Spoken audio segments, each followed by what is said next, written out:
Welcome to another episode of Crawfordsville Connection, the City of Crawfordsville's weekly podcast that comes out every Monday morning.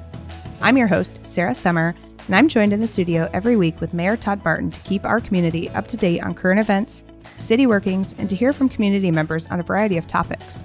Thank you so much for joining us, and we hope you enjoyed the show. Welcome back to another episode of Crawfordsville Connection. I'm your host, Sarah Summer, and today I'm joined in the studio by Mayor Todd Barton. Hello. Hello, how are you? Good. Good. And with us today, we have Brandy Allen. Hello. How are you? I'm great. Good. And it's got to be a general update. It's that time. It is. Time for that general update. The months are flying by. We're almost at the end of the year. It's hard to believe. Hard to believe. Crazy. And this summer has really flown by with so much going on. Yes. Maybe the winter will slow down for us. Let's hope. Right. Well, I don't know. I'm ready for a little bit of a break. We can speed up the winter, but slow down the work. Yeah, slow down the workload and Yes. exactly. Yes. Well, before we get started on our general update, do you have any announcements? I just want to remind people that Tuesday, November 11th is Veterans Day. And so it's a city holiday. City offices will be closed. No trash pickup. We'll do a double pickup on Wednesday. Yes. And On that note. on that note, we have the Veterans Day Parade. It's the 4th annual. Yes. So this is a tradition that was started just 4 years ago, and it's gone really well, and it's grown every year. So we will have a Veterans Day Parade in downtown Crawfordsville.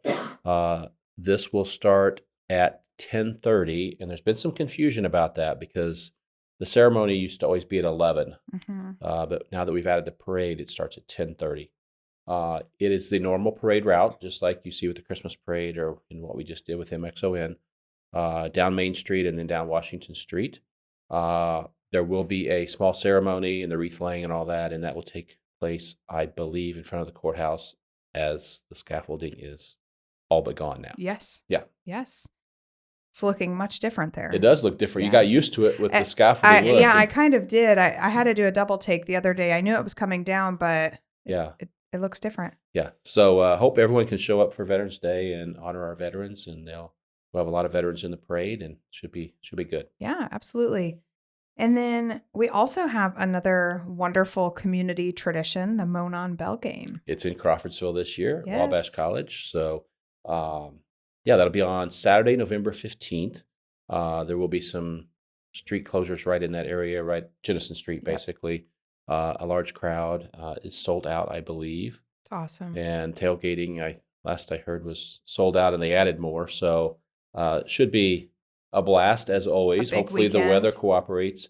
And we're going to do an episode on that, right? Yes. Our next episode, we will have Coach Gilbert joining us and potentially some players. We're not quite sure yet.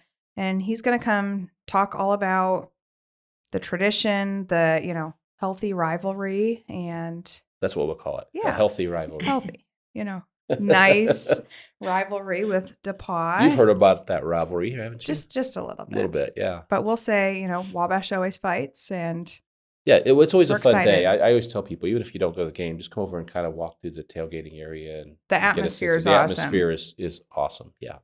It's not your normal small college football No. atmosphere. It's hyped up, Yeah. for sure. Absolutely. Very fun. And another very fun topic is the 2026 budget is complete. Oh, What a just- transition. Yes, so much fun. I like how you tied that together. Yes. Yes, our budget for 2026 is complete. It has been sent off to the state, what we call Department of Local Government Finance. They have to review it, and then what they do is then send it back to us with an approval. Like, if we couldn't afford our budget, they would send it back and say, hey, you got to make some cuts. Right. But that's not going to happen. We know that. But they'll send it back with the approval, and then that sets the official tax rate. We know ballpark what that tax rate should be, and it should be good. But they'll be the official determination of all of that. So we should hear back from them, I think, probably in the next few weeks. It used to be after the first of the year, and sometimes it took quite a while, but the last few years they've gotten it back to us pretty quickly. So yeah, the budget's in the books, and we'll be ready in January with the new budget. Kind of excited about that because this year we took a little bit different approach, and we had a lot of advice from our new financial advising firm. Mhm. And so, for example, this in November here on the city council, you'll see some appropriations where we're moving money around because some things fell short, some things went long, kind of cleaning things up at the end of the year. But I'm hoping, I'm optimistic. I don't think that'll be the case in 26 because our new advisors really looked at the historical data and helped us kind of preempt some of that last, end of the year kind of movement. So Great. hopefully we're good. Yes.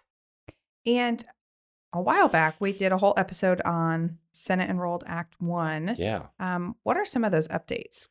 Well, there's been a lot going on this summer, kind of behind the scenes. Obviously, the legislature's not in session, so everybody's kind of working on what might happen when the session convenes. And we don't know when that's going to be. There's been talk of this early special session, and then they kind of backed off of that. So I don't know. But obviously, a lot of other issues going on, the talks of the redistricting and all that. But on SEA 1 side, which really affects the property taxes and the tax structure for local government, what was passed in that bill is creating major challenges, probably more so for other communities, a lot of other communities, and talking to them than it necessarily is for us, but it will have an impact on us at some point if it isn't changed. And so the work that's been going on has been trying to find ways to adjust that to something that actually just makes sense, because the numbers, the way they have it, the numbers don't make sense, and it's just not going to work. So a lot of, how do I say this? A lot of very smart people have been working on it over the summer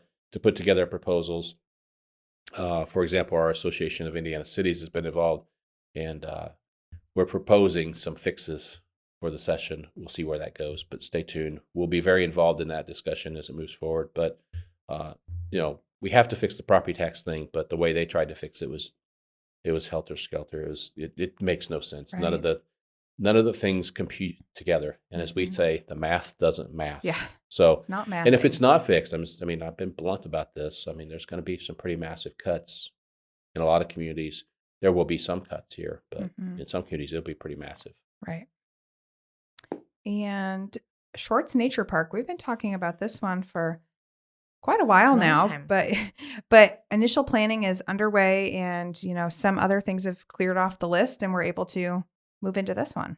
Yes. As you mentioned, we've been talking about it for a long time, but we finally were able to get some things off of our plate so that we felt comfortable moving forward. We can give it the attention that it deserves now. We have had our first meeting just to get together and kind of regroup and talk about some conceptual things and start to put a plan together to move forward on that park. So we're still hoping that we'll be able to work on that and kind of complete a design over the winter months. And then hopefully we'd be ready for construction next year. Awesome.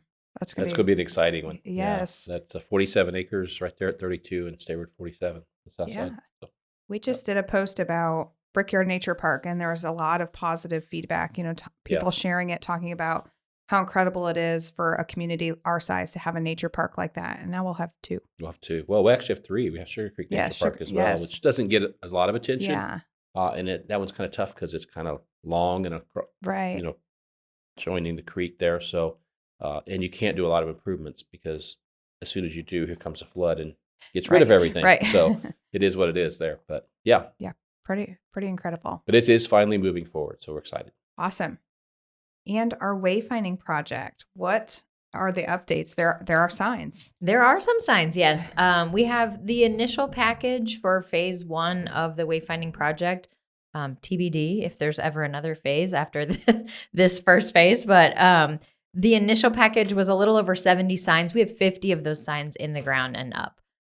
So we're working through some issues just on the last 20. There's just minor things like, sign size with utility, sign size and location with some utilities that might be in the way, or some of the signs were sent for the wrong type of sign. Like maybe it was supposed to be on a post and it has a pole, things like that. So we're working through those final issues.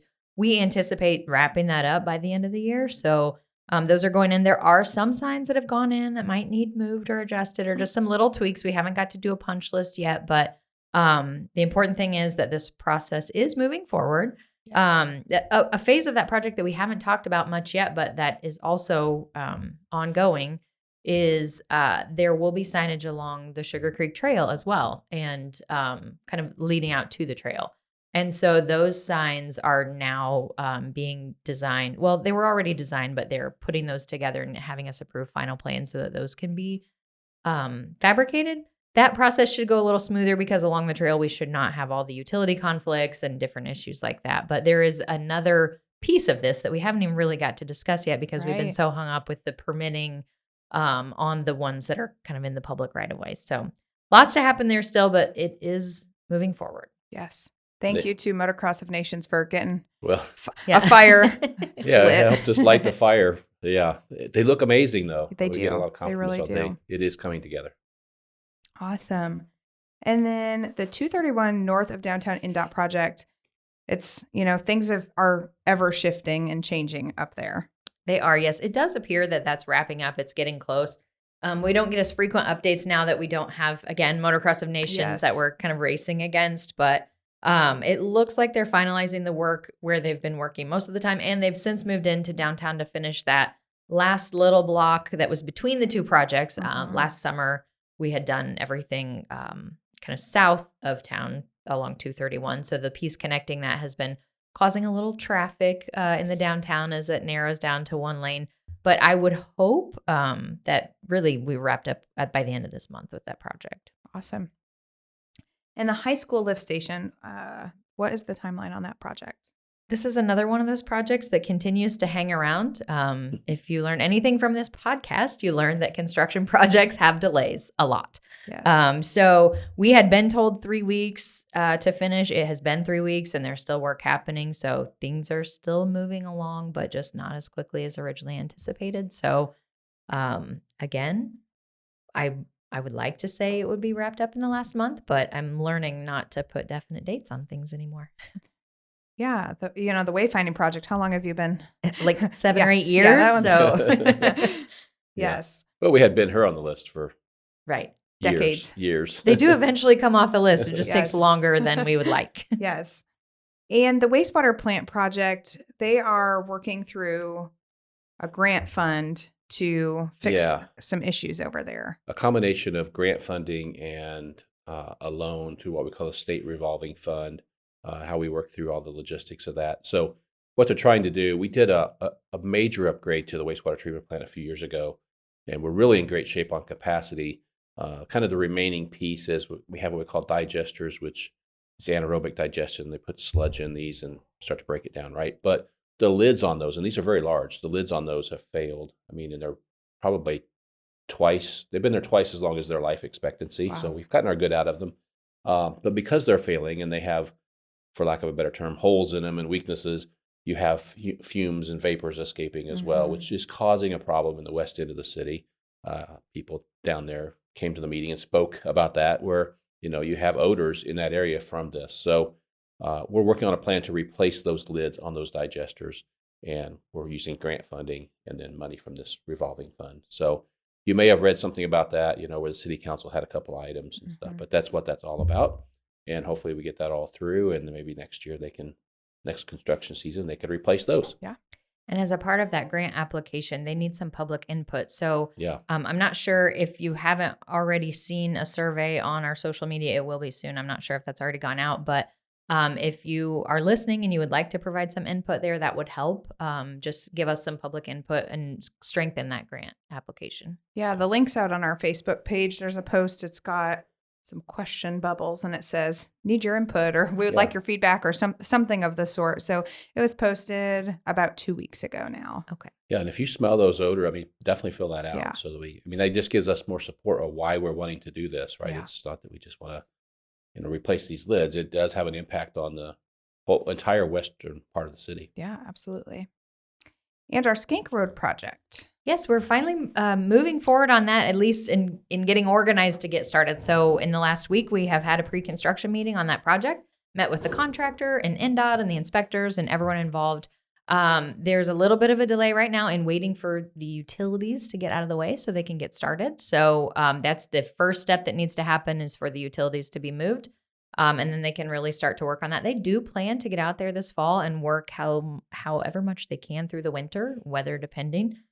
So you probably will start to see some action happening out there. But that project is getting ready to actually happen. Awesome. And We've that'll talked about be- that one for years. Yeah, too. the years. And again, that project moved more slowly because it has federal funding through Right. NDOT. So there's a whole different timeline you have to follow. And it got moved back a couple of times. And that'll take Skank Road all the way to get rid of that bad intersection out there with Skank Road and 50 South and shift the road to the west and then come all the way to State Road 32. Awesome. So that'll really open that area up and make it much safer. And I have to remind people all the time, like, there is not a north-south corridor from Grant Avenue all the way to County Road 200 West. Right. Now, yes, I know people drive through Lakeside, but that's not a public street. Right. And so we need a north-south corridor there, and this will accomplish that. Yes. Awesome. And this process is a little different than the other road projects that we've had because of the funding source. We aren't really the ones in control. We aren't managing the process. We're a partner, but this is really, we provide our match to NDOT, and NDOT kind of controls the process. So it'll be a little different in how things work out there, but still the end result will be. You're good with that, though, right? Well, yeah, I think so. Yeah. Let somebody else manage a project. Right. And our 2025, we'll call it fall paving Fallish timeline. paving. Yeah. Yeah. Let's cross our fingers that as this airs, our paving has been wrapped up. I'm not positive. It's at the tail end, wrapping up. They were finishing South Boulevard this week and also a small section of Mill Street and Southgate Drive. I believe, hopefully that's all wrapped up by the time that this podcast airs, but if not, it will be pretty soon. And we have already made application for our paving for next summer. So we just will continue to apply and pave the roads that we can. And we're thankful to those funds that have allowed us to do that. And we did twice as much this year. We kind of had two batches going on, so it was very confusing for people. And this part on the south side got delayed because by the time they got to it, we were up against MXON, and we did not want to have that going on. Right. So, and then we wanted to work around the schools. I mean, think Yes. about South Boulevard and the transportation buses are all right there. So we tried to get it done on when they were on fall break. Yeah. So that was kind of the reason behind the timing. And I know we've talked about this before, but it's been a while. We don't just pick what roads we want to. I heard the pave. mayor picks. Yeah. No. Yeah. The Is that mayor what does you've been not doing? pick, No. folks. No, we have that new system that kind of gives a grade to the roads, and it tells you which ones need to be done first. We do. It's required for us to be eligible for the funding that we submit a plan each year that shows the condition of our roads. Every road is rated on a scale from 1 to 10 previously it was rated by our street department crews that were trained in that system. We've talked about this before on the podcast, but we have gone with a company that it's a system that we're using, I guess AI. It's AI. That you attach to a phone with a system on it that you attach to the front of the vehicle, and you just drive up and down the roads, and it rates not only the street conditions, but also things like manhole issues, if there's a sign issue, a sign that's blocked or dirty or with a sticker or something like that. So it does all of these things. And instead of doing that once every 2 years, like we were previously doing, where it would take multiple people, multiple weeks to complete, we're able to complete that monthly with one person in the truck. So we have a more up-to-date system of checking the condition of our streets. So then we have better information where we're going to choose which streets need paved. I will say the application that we have put in for paving in 2026, if we're approved, all of the streets that we submitted on a scale of 1 to 10 were rated a 2. So A they're 2. in desperate need of paving. And because it's AI, it's objective, right? Right. It's not somebody's opinion. Right. The computer is analyzing this and looking at. I remember when we got that system, like a salesperson came in to show me this, and I'm like, okay, another salesperson will look at this. And I was like 10 minutes into it, and I'm gonna go get everybody else. I'm like, you got to see this. This is like really awesome. So yeah, the technology is amazing today. That's really But yes, cool. we use that scoring system to determine what streets we're gonna work on. Awesome. And the Market Street Railroad Crossing planning grant through the FRA. What's the timeline on that? That is continuing, and that actually is about to really pick up the pace.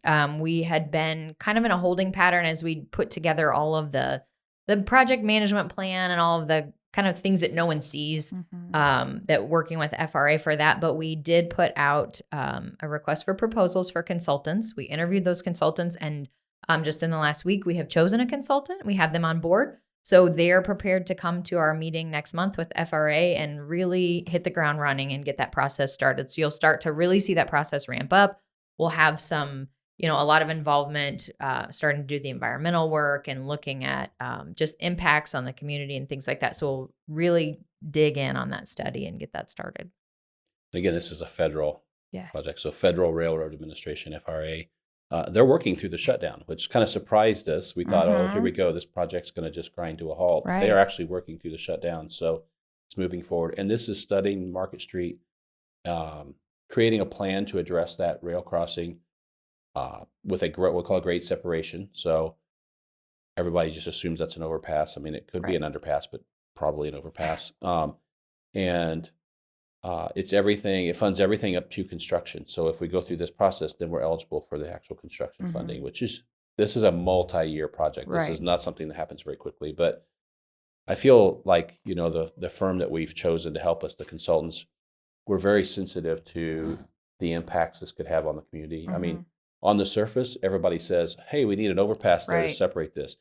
When you actually plot that out and look at it, that's big. And that has a really profound impact on our community, our neighborhoods, our downtown, our historic downtown. Yeah. You've got to be really sensitive to all that and how you incorporate this and make it fit with our historic community. So I feel like this firm was really thinking about that and how we're going to engage the community, because last thing we want to do is solve the transportation issue, but create a bunch of other issues. Right. So we're moving forward. It's going to be exciting. Yes. And our sidewalk program funding for 2026 to get the program up and running. Yeah, it's finally going to happen in 26. As you recall, we passed the wheel tax and the surtax. We did an episode on that. We're going to carve out some of the funding from that to help us with the sidewalk program. This has lingered for the city of Crawfordsville for decades. We've struggled with this issue. And what we want to do there, again, the city's not going to come in and the city take over all the sidewalks. That's unrealistic. Right. But we are going to increase the amount the city contributes along with the property owner to get these projects or these sidewalks upgraded. So I think it'll start to move the needle and make a difference. And we're going to target the areas where we've done paving recently, because when we've done paving and community crossings, we've already replaced the ADA ramps, which is the tricky part. So we've got to replace the sidewalk in between there. So we will push information out right after the first of the year, how people get signed up and get on that list. Awesome. And then our South Side Development fiscal plan for infrastructure. Yeah, so there's a lot of things have to happen on the South Side. I talk about this so much, I sometimes forget what I've said where. But, again, everything between 150 South and Purple Heart Parkway all the way from 231 to Ladoga Road is what we're talking about. We've already done a lot of that infrastructure work, but there's more to do. And there's a lot of housing proposed in that area. But to get there, you've got to extend some more water lines. You've got to extend some more sewer lines. You've got possibly another road in there, things like that. To get there, you got to fund all that. And what we're looking at doing is we've created a financial plan there that would create what we call a TIF district. And you've seen that moving through the council. So we'll capture the future tax increment in that area as those things are built out. There'll be more taxes coming in. That money will be used to pay a bond that puts that infrastructure in now. Yep. So we're in the final stages of putting that all together. I think in the next, hopefully by the end of the year, but in the next month, we're going to have that wrapped up and moving forward, which allows everything to be in place for spring. And there will be a ton of activity out there next spring because all this starts to happen. I just ran the numbers again for a meeting yesterday, and between Arbor and what they're doing and the housing that's proposed along Purple Heart, you're a little over 900 housing units on the south side proposed right now. So that's a lot. That's what we need because we have the job openings and the opportunities here. So there will be some changes. I know that, but that's kind of where we're at right now. So we're in the final stages of creating that financial plan and taking the steps to capture the future tax increment to pay for that infrastructure. And if you think about it, the infrastructure is stuff that we're going to use future taxes to pay the bond. It's stuff the city ends up owning anyway. Right. So you're just paying it up front, what you're doing, or bonding it up front and paying it back later with tax revenue. But it's not infrastructure we put in and turn over to a developer. Right. It's going to be our road, our water, American Water's water line, but we get paid back for it. Yeah. but our sewer lines, all that kind of stuff. Okay. And all of this is for that housing that you're talking about. There's both single family, Yeah. but then also market rate Yeah. apartments. So it's a mix there. And I know it's just like everything else. When Arbor was coming, I would constantly, we talked about this on the podcast, constantly hear the rumor like, it's not happening. It's not happening. It's not happening. Well, folks, it's happening. Same thing with this, constantly hearing, well, that housing's not going to happen out there. It's all falling through. We talk about this and people, if they don't see dirt move in a week or two, it's not happening. But there's so many things that have to happen behind the scenes, and that is playing out right now. Everything's on track out there. Mm-hmm. There will be probably some changes in it, I think, but the bigger pieces are on track, and you're going to see it happen next spring. It's awesome. So stay tuned. Yes, stay tuned. We're working on it, and they're working on it. Yes, somebody's working on it somewhere.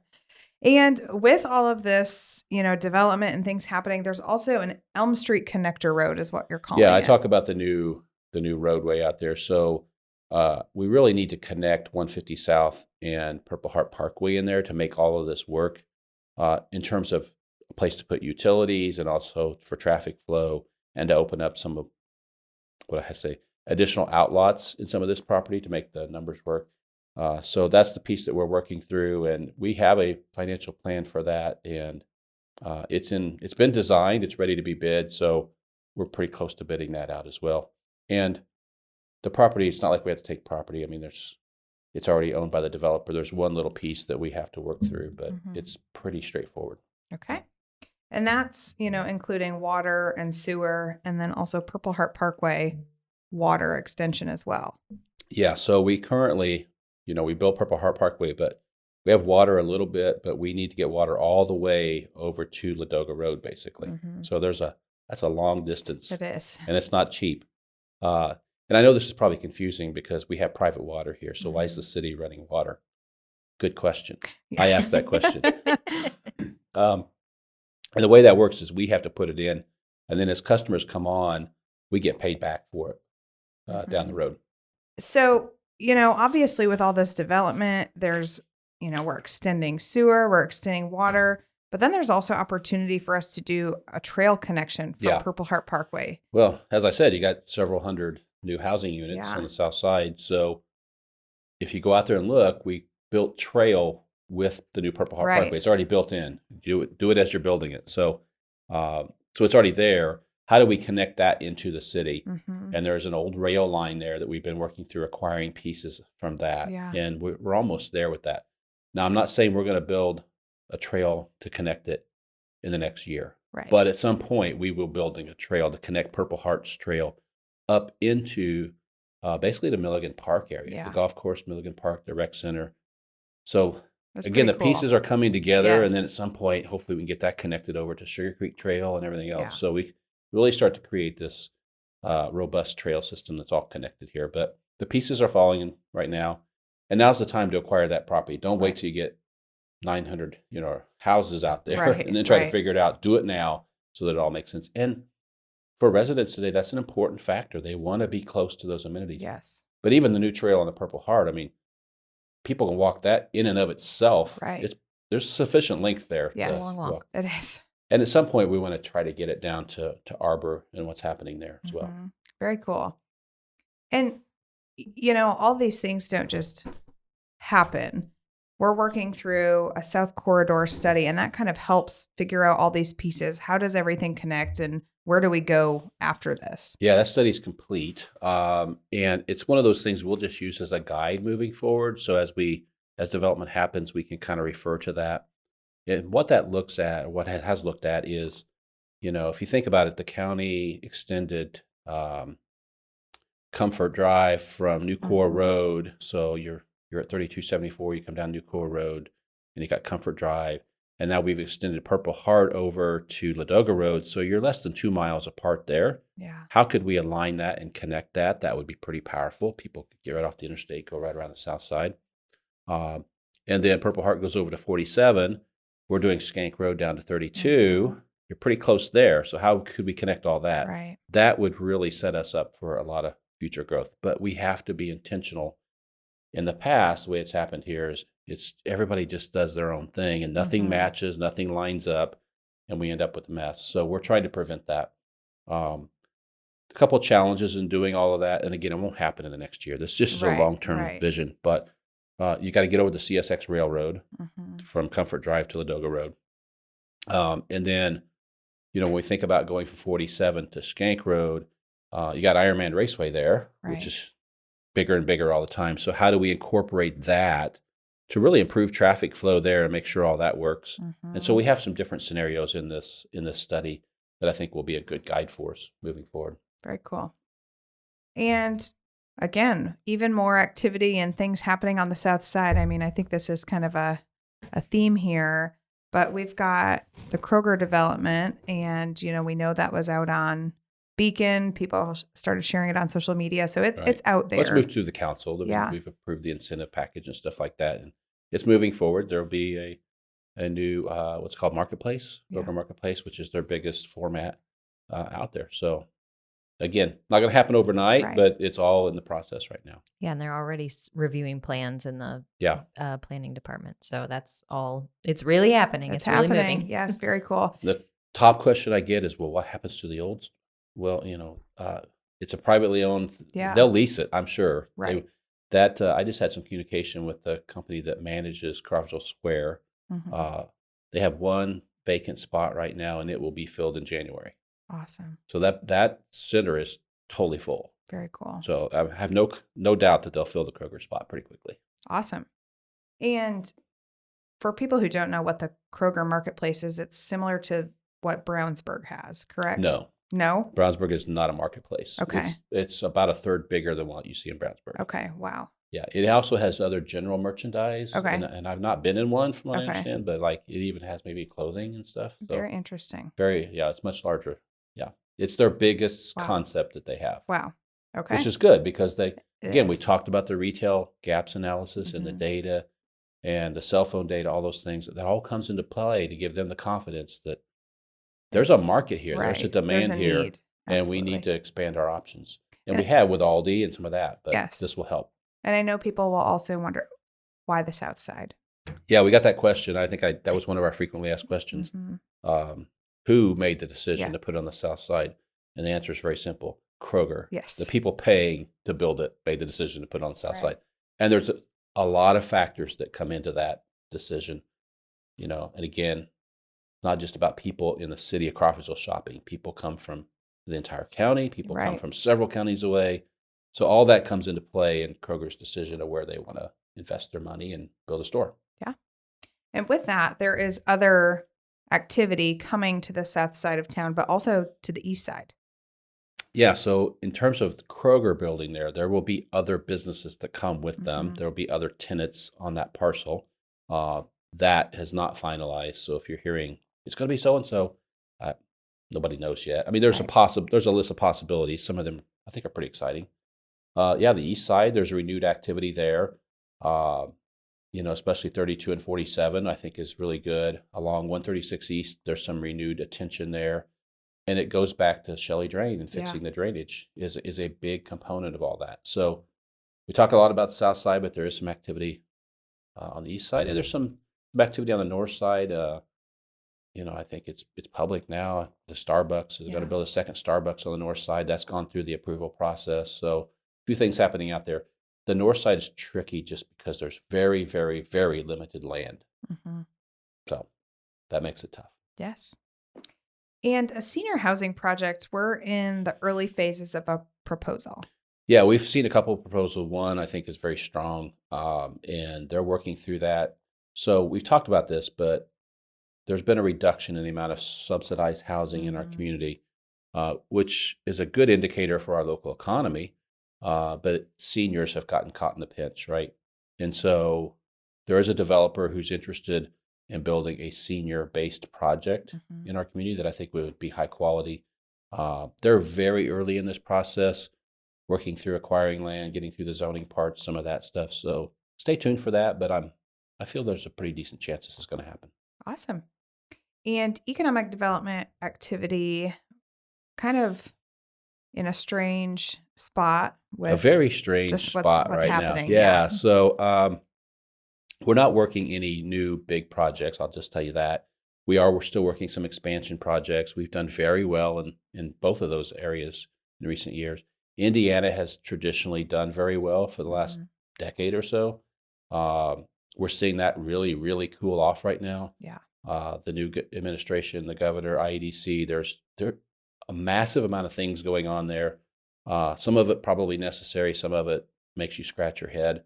But the bottom line is, to the outside world and to investors and site selectors, Indiana has fallen from grace somewhat. Yeah. I mean, our rankings have plummeted just in less than a year. And so that's making it pretty challenging. We'll see how that plays out. I mean, we're entering the holiday season anyway, so things normally slow down. So I'm hoping some of this stuff kind of gets cleaned up first of the year, but time will tell. But certainly we're not seeing we are seeing a ton, I shouldn't say anything big, of data center type projects come through. And I've not gotten asked about that yet, but that's very controversial and a very touchy subject for a lot of communities. And I'm doing everything I can to just try to learn about it and educate myself so that we're prepared to have that discussion if it comes here. I'm not saying I'm in favor or opposed. They're complicated. I'm just going to tell you that. And there's a lot of things you better think about if you're going to look at that. So we're not dealing with that right now here, but I know a lot of communities are dealing with that. Yeah. And your annual business retention visits and corporate visits are complete. I think we have one business visit left that got rescheduled, but yeah, for the most part, we're done. Yeah. And these went all year this year instead of just summer. Yeah. We used to say it was a summer thing, and now it pretty much... There's too many. Yeah, there's just way too many. But they've been really good. The ones this year were really good visits and great interaction. And that's, again, how we get to sometimes those expansions and stuff like that. So... Yeah, I think they're very important when you talk about economic development activity because we can work hand in hand with our businesses. But I think also when you do enter times like this where there's a little bit of uncertainty, it helps to have that trust and relationship with local partners and know that, we're here if they need something. And I don't think that's very common. So I think it's nice for the partnership that we have with those local businesses. And that's an important fact. Like, we talk about the turmoil and uncertainty at the state level, but the deals get done at the local level, right? I mean, in our case, we've had a lot of success. The state has not been a big factor in any of those wins for us. I mean, they haven't necessarily hurt us, but they've not been a big factor. Right. It's not like the state brought massive, incentives to the table for any project in Crawfordsville, Montgomery County. They have brought a few things, but nothing massive. Now, they have in other areas of the state. We've seen that happen, but that's not happened here. So we're going to keep doing what we're doing, stay focused, and we'll be fine. Yeah. That's kind of been our theme lately. That's my theme. I know that. That's what I keep preaching. Don't be distracted by all this craziness around us. Stay focused, keep doing what we're doing, and we'll be fine. Yes. And the Commerce Park, we've got Weaver and Ira Whiskey under construction, and it's full out there, and it's incredible. I leave it on the list just to remind people, if you get a chance, drive out through there. And we do still get questions like, what are they building? What are they doing? Drive out through there and you can see it. But you have all those projects that are really moving along now and really be cool. The Ira Whiskey project, they will be complete, and they're planning some events early in 2026 that might be kind of cool. So stay tuned for that. Yeah. It has an event space. So. Yeah. I think that's going to be a big addition to our community very and much. what they can offer. It'll be a nice venue to have things. Yeah. And then Fairfield Inn is in design. Yeah, I don't know. You It's probably know moving more through about the process. Yeah, they've gone through some platting and some design review. I think they're pretty much ready to go. I think they were just a couple of small steps, and then they should be ready to get a permit issued there too. I don't know timeline of construction as we're heading into winter, if they'll be able to get something in the ground this year, or if that'll kick off next spring, but they've worked through all of the stuff that happens behind the scenes that nobody sees. Great. And then the Crawfordsville Career Academy, things are going really well out there. It's what everybody calls Ivy Tech, which is now Ivy Tech plus a lot of other things. It is going very well. It's a work in progress. It's going to take us a while to kind of get that all figured out, but that's a joint venture with the city. The county provides support. And then we have the 4 school corporations with their CTE programs. We have all those things happening out there. It's just so exciting. You drive by there now and the parking lot's full. I mean, there's all this activity going on. And the goal there is to create a one-stop shop under one roof for career prep, whether it's high school students or it's adults, whatever. How can we best prepare them to succeed in our local economy? And all those pieces are coming together. We are creating a kind of an oversight board to help program that building. It's on the list. Hopefully by the first year we'll have it in place. Yeah. So we just need to do a few things to get that ready. I think it's important to note there too, some of this comes out of our conversations with those local businesses. We have a lot of open positions at all of these companies that we need to train people to be able to fill. So that's a direct result of those conversations, again, realizing a need there and trying to meet that. Absolutely. Yeah, and we're going to let them drive that board. We're going to let them put them in the driver's seat. They'll tell us what they need in this community. I'll make this up, but we need maintenance electricians. We need whatever they need. How can we best help fill those voids for them? Yeah. Awesome. And exciting stuff. January 1st, our public transportation will be rolling out and officially going live. It will. We are excited about that. Crawfordsville Area Transportation. Yes. We think people are going to call it CAT, maybe. I don't know. We'll see. But that is moving forward countywide. We'll probably do an episode to really kind of dive into that a lot deeper as it gets closer. I know they're preparing. They're doing a lot of transitioning. I think everybody's pretty excited in the program too. Like the staff is all excited about it too. But it'll be, instead of just, how do I say this, a narrow focus we have with Sunshine Vans, it'll be much broader. So anybody can use it. Now you'll have to kind of schedule and things like that, but it's going to be really good. And it's, again, coming out of those conversations with employers telling us like transportation is a major issue of people entering the workforce, and all kinds of other issues that we hadn't thought about when we studied this. So, it's kicking off. We're excited. I know we had some concern about vehicles because our entire fleet is all the same make and model, and that was on a recall. We're like, oh, what happens here? The last time I talked to Fawn, I think that's getting resolved or has been resolved, so we should be good. Yeah, and just as a reminder for folks, this is not a system of buses. It's more a call and schedule on demand, with larger van type vehicles. Yeah, there is. For the most part, that's what it is, right? And so, you need to get to the doctor. You don't have transportation. You need to get here. You need to get there. Or, you've gotten a job offer, but you have to get there at whatever time each day. It's that kind of system. Yes. There's not bus stops where you just wait and somebody will pick you up. Bus stops and no subways. We're not gonna have any subways. No. Well, we'll have subway restaurants for sure. We have plenty of those. But no subway system in Crawfordsville. That's not what we're doing. And Ready 2.0, we've been waiting to hit that 65% spend from the previous Ready projects, and it's happened. In Greater Lafayette, well, in Montgomery County, we hit 100%. Right. Very early. We did our a while job. ago. Yes. Yeah. But we're in the Lafayette region now, and we can't access Ready 2 money until Ready 1 is at 65%, and they have hit that just in the last few days. So awesome. Hopefully we're going to see Ready 2 funding start to flow here pretty soon, which again helps us with that connector road on the south side. It helps the county with the new core water extension for towers and structures and all that expansion. And then we're going to use some of it to help with a housing program for smaller housing developments that we're finalizing right now that I think will be pretty good in the end. So that's what happens with Ready 2 here. And again, keep in mind, I'm going to kind of go on this because I was at a conference. I was talking about it. It's actually somebody from one of our towns in this community. If you're listening, you know who you are. It's not just money they hand you. You have to have the match. Right. And you have to put a lot in yourself to access this. So, if a community wants to access this money, they have to have the match. And it means they have to go work to get that match. Right. So it's not that like Crawfordsville, City of Crawfordsville, Montgomery County is just taking all the money and not sharing it with the others. We're happy to share, but you've got to have high private investment and public investment to get there. So get off my soapbox. Right. And EPA Brownfields Grant 2.0. Yeah, Kelly's been working through that with the consultants there.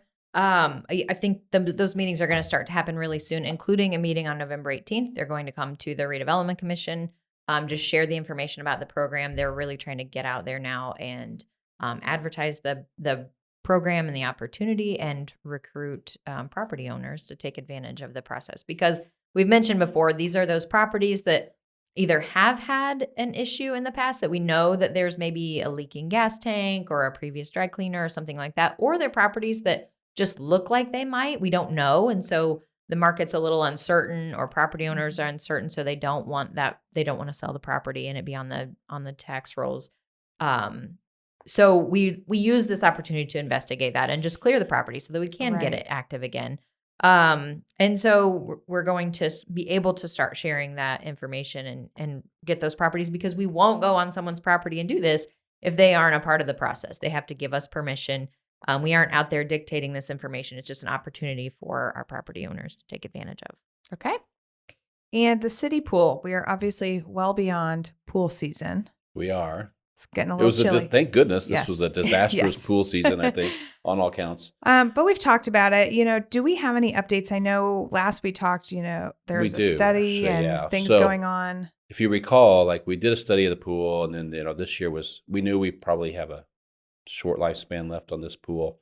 And then this year turned out to be really challenging because we had some serious mechanical issues we kept battling, a lot of water loss. I mean, not a lot of water loss. And then the weather didn't help us any. Right. So we had all those factors coming together. We ended up closing a little bit early, dealing with all that. So what they have been working on is trying to figure out, is there a fix that can get us by until we solve this problem long term? And I think they're close to identifying a potential fix to get us by. And again, you got to make a decision there. Do we put some money in to kind of get by for a while, or do we just, concentrate on a new pool? Right.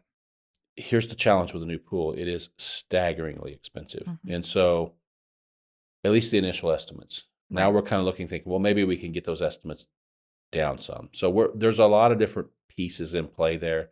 We're committed to having a pool. We're just not sure. We're not sure how we get there yet. Right. And again, balance this in terms of Senate Enrolled Act 1, right? I mean, I said we're going to be okay here, but that doesn't mean there's extra money we've got a lot of other things we have to think about, So the pool is a tough one, but we're committed to figuring it out. It's just going to take us a little while, but there has been a lot happening since the pool closed. We've had all these different specialists in there looking to, and I think they've identified the water leak source. So that's a huge piece right there if we can figure that out. So stay tuned. Yes. And we did a whole episode about early learning and the landscape in Montgomery County. A lot of feedback on that episode. Yes. Good feedback. It was very informative. So. Do you want to talk about some of those challenges and setbacks? Yeah, we've really started to see the effects of that here in our community. 2 local centers have closed, and I don't want to be a pessimist, but I would be shocked if they weren't the last ones. That's really started to change in the level of support being received from the state, which is really impacting these centers. We've talked about this repeatedly on this podcast, but childcare is really a broken model because it just doesn't work financially. Because in order to provide quality care to children, it requires funds, but you also have to have it affordable so that families can afford to have their children in these centers. So a lot, kind of a perfect storm of changes that have created an unfortunate situation. And it's not just here, it's all over the state that centers are closing because of the lack of available vouchers, a reduction in who qualifies for vouchers, a wait list. I've seen numbers that are pretty high of the number of families in Montgomery County that would be waiting on those in our county. So the task force or the coalition that has been working on this and making progress over the last 5, 6, 7 years is really honestly pretty frustrated at how quickly that work has been undermined with just a few small changes there. So there is an event coming up that I think you've already done a podcast on, that No Small Matter, but just a reminder, that event is November 5th. They really want to educate the community on the importance of childcare to everything, our workforce now, our future workforce, kindergarten readiness, and all of the things that impacts. It impacts every part of, our community.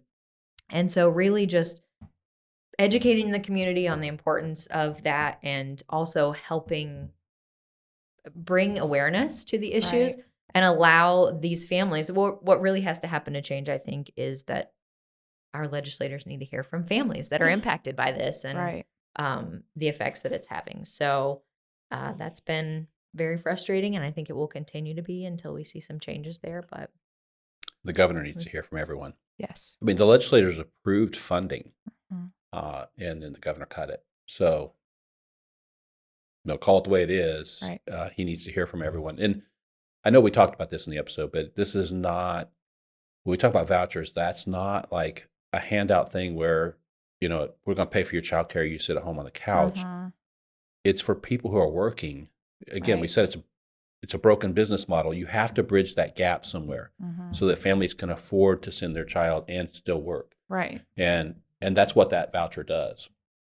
And those are basically gone now. Yeah. So that's why you see centers closing, because families just can no longer afford to send their Right. children to childcare. So now they're doing one of two things. Either they're going to go home and sit on the couch now and watch their children, or they're going to, send their kids to friends and family wherever they can get them, Right. which is not the high quality education we need to prepare them for kindergarten and so on. Absolutely. In most cases, maybe Right. they are in some, but Right.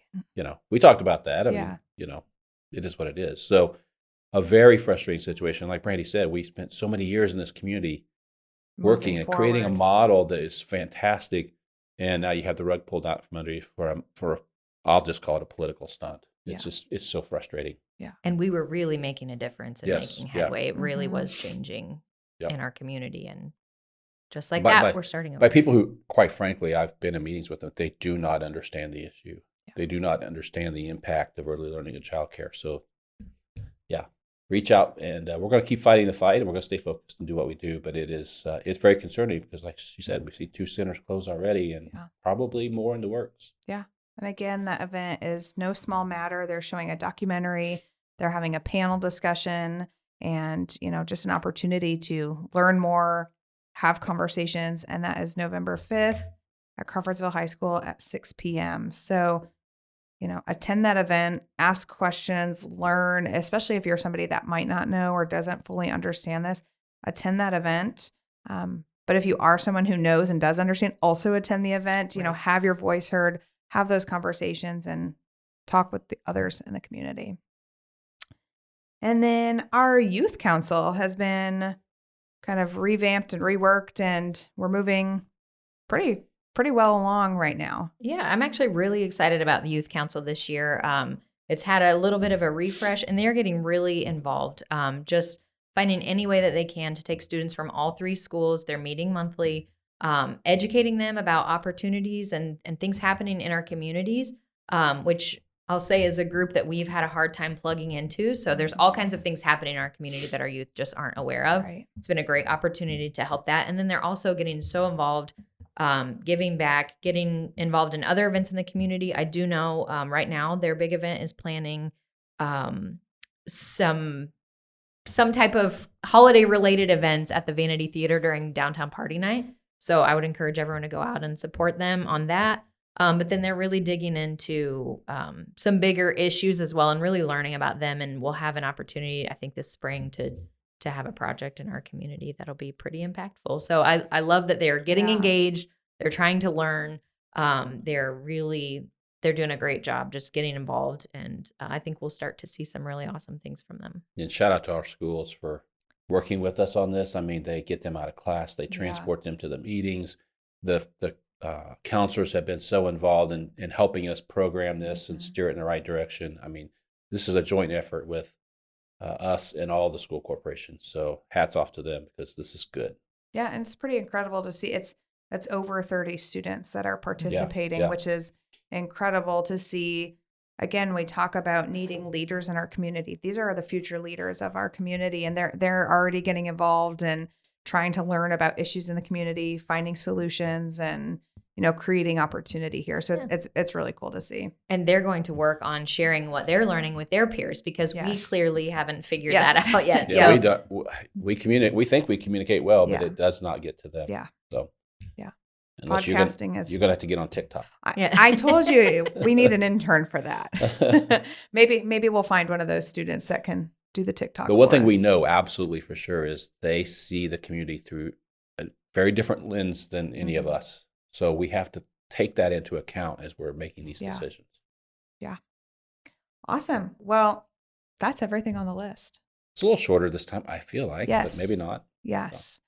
We talked about this beforehand. It feels like it's the same things, but we're finally able to get. Yeah, I struggle some with of these that because I look things. at the list. I'm like, oh, we talk about this every month, but it's still going on. It's Mhm. still, so we want to give you an update. We're not trying to just be repetitive. Try to mix it up and add a few things in there, and there's some things in the pipeline that will be added in as we move along. Awesome. Yep. And as always, if there are things you've heard about and want to know more, reach out, let us know, ask questions, send us an email, stop in. We want to make sure that we're having podcast episodes talking about things that you want to hear about. So let us know. And don't forget to check out Yodel, our community connections calendar and newsfeed for all things happening in our community in one easy, convenient location. Thanks for listening, and we'll see you next week. Make sure you hit the subscribe button on this podcast so you never miss an episode. And if you aren't already, follow us on Facebook at City of Crawfordsville Official, on Twitter at City of Seaville, and on Instagram at City of Crawfordsville. We hope you have a wonderful day and can't wait for you to join us next week.